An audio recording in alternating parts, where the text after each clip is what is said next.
नागपूरचा मोर्चा म्हणजे टांगड्या फोडायचं काम. विंगच्या लागली रेस निवडणुका जवळ आहे. आम्ही ओबीसीच्या आरक्षणासाठी भांडलो असं मग दाखवायचे काम. तुमची फक्त मरमर श्रेय घेण्यासाठी चालली, नेतृत्व बनण्यासाठी चालली. तुमच्या आरक्षण पुढे धक्का लागत नाही, पुढे तुमच्या आरक्षणामध्ये समाज आरक्षण मागत नाही. मराठा समाजाने तुम्हाला कधी विरोध केलेला नाहीये. सामाजिक विषमता निर्माण करण्यामध्ये खरं जरा कोण जबाबदार असेल तर पवारसाहेबच आहे. नागपूरचा मोर्चा म्हणजे टांगड्या फोडायचं काम. नागपूरचा मोर्चा म्हणजे असा मोर्चा आहे तो जीव जायना म्हणून हातला फोडायचे असं म्हणते. त्याला एक तुझी मन बी मी परवा दवाखान्यात सांगितलं, झोपेतून उठला आणि पिठात मुतला असं काय मी त्याच. अचानक कुंकून करून उठला, ओबीसी अरे करत करीत बस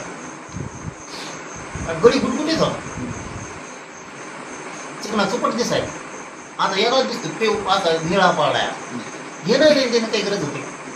ती काँग्रेस चांगलच आहे, ओबीसीशी त्याशी काही संबंध नाही. कारण त्यांना काय जवळ आले निवडून बोलायचं ओबीसी कोण तेवढं मतदान पडून. ओबीसीची अशी फरफड लावली 4-5 जणांचा आभार येणे. येवल्याचं एक अलिबाबा, आणखी 2-3 जण इकडची ती काही परळीची टोळी धरून आणतो इकडून तिकडून. आता हे नवीन एक उठलाय नागपूरचा. अशी 5-7 जणांनी काय केलंय, विंगच्या लागली रेस निवडणुका जवळ आहे. आम्ही ओबीसीच्या आरक्षणासाठी भांडलो असं मग दाखवायचे काम. तू ओबीसीच्या आरक्षणासाठी नाही भांडलो, तुला मतदान किती पडेल यासाठी भांडतात तुम्ही. तुमची फक्त मरमर श्रेय घेण्यासाठी चालली, नेतृत्व बनण्यासाठी चालली. ओबीसीला तुमच्याशी काही घेणं घेणार. ओबीसींना आरक्षण दिलं गेलं ते कधी मराठा समाजाने आक्षेप घेतला, कधी मेळावे घेतले, कधी मोर्चे काढले का नाही ना. आपण मराठा समाजाने सगळ्यांना सांभाळून घेतलं. आता ज्या मराठा समाजाला असं वाटतं की आपण काही भूमिका घेतली पाहिजे जी मान्य जरंगे पाटलांनी घेतलेली आहे, तर त्याला हे लोक विरोध का करतात हे मला अजून समजायला नाही. तर माझी त्याला विनंती आहे की आपण कृपया विरोध सोडून द्या, ही प्रक्रिया पुढे जाऊ द्या. तुमच्या आरक्षणाला पुढे धक्का लागत नाही, पुढे तुमच्या आरक्षणामध्ये समाज आरक्षण मागत नाही. जे आता जी प्रक्रिया पूर्वीच्या हैदराबाद गॅजेटच्या माध्यमातून असेल काय असेल ते आता फक्त पुढे न्यायची आपल्याला. विरोध का तुम्ही करता? जर समाजाने मराठा समाजाने तुम्हाला काही विरोध केलेला नाहीये, तुम्ही काय विरोध करता? कारण विनाकारण मग ही विषमता तयार होते. आणि महाराष्ट्र हा खरं पुरोगामी राज्य आहे, याच्यामध्ये अनेक प्रकल्प नेते या राज्यात होऊन गेलेले आहेत, त्याने भूमिका घेतलेली आहे. तर 94ला मान्य शरद पवार साहेबांनी जर मंडल आयोगाची अंमलबजावणी करताना जर त्यावेळी समाजात समावेश केला असता तर हा प्रश्नच असता ना. तर म्हणजे राज्याच्या एकूण सामाजिक विषमता निर्माण करण्यामध्ये राज्य समाजाच्या सामाजिक विषमता निर्माण करण्यामध्ये खरं जरा कोण जबाबदार असेल तर पवारसाहेबच आहे. त्यांनी याचा खुलासा केला पाहिजे. आज कधी मराठा समाज आज मोर्चा काढतोय किंवा काही ते आम्ही कधी त्याबद्दल आक्षेप घेतला नाही. आम्ही असं म्हणत नाही की 94चा निर्णय बदला, 94च्या निर्णयामध्ये अंमलबजावणी वेगळी करा.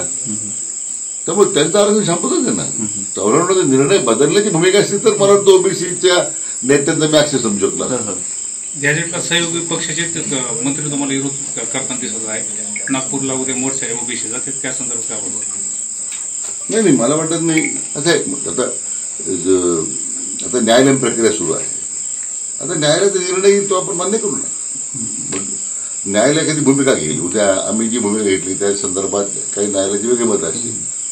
त्यामुळे शेवटी आम्ही ज्यावेळी कायद्याचं राज्य कायद्याचं राज्य असं म्हणतो, मग ते न्यायालयामध्ये न्यायपृष्ठ बाबा असताना त्यांच्या ओबीसी समाजाचीच लोक हैदराबाद गॅजेट चॅलेंज करण्यासाठी उच्च न्यायालयात गेलेले आहेत. पण न्यायालयाचा निर्णय होतेच ना. आता न्यायालयाने जर त्याला स्थगित द्यायचा नकार दिला, 1 महिन्याची मुदत दिलेली आहे, महिन्यानंतर न्यायालय काय भूमिका घेतो, तुमची भूमिका तुम्ही मांडा. आपली भूमिका दोन्ही बाजूने मांडल्या जातील. पण न्यायालयामध्ये दावे दाखल करायचे पुन्हा मोर्चे काढायचे हे मला वाटतं योग्य नाही आहे. त्यांना माझी विनंती आहे की महाराष्ट्राच्या या सामाजिक जो काही शांतता आहे त्याला कुठं भंग होणार नाही अशी त्यांनी काळजी घेतली पाहिजे.